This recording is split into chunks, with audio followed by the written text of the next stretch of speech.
આજ પ્રિયાંશીનું ફૂલ કાંદડીનું વ્રત છે અને પ્રિયાંશીને સ્કૂલે પણ 1 જ કલાક જવાનું હતું અને આજ તો કાનુડાને પણ નવા કપડાં પહેરાવીને પ્રિયાંશીએ તૈયાર કરી દીધા. પછી પૂજાની થાળી તૈયાર કરીને મમ્મી હું પ્રિયાંશીને મંદિરે લઈ ગયા. પૂજા કરી લીધા ને ગરમી થઈ જાય, એટલી બધી ગરમી છે આજ.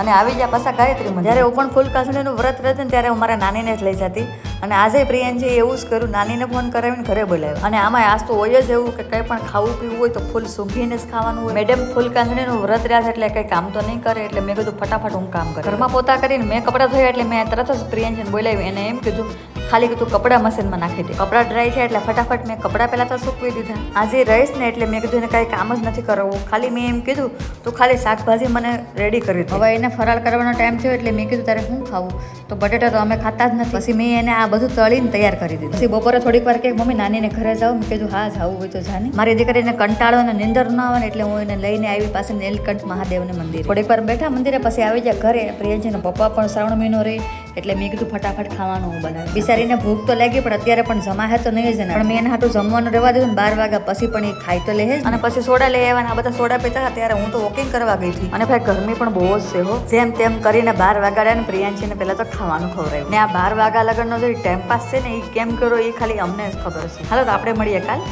રાધે રાધે.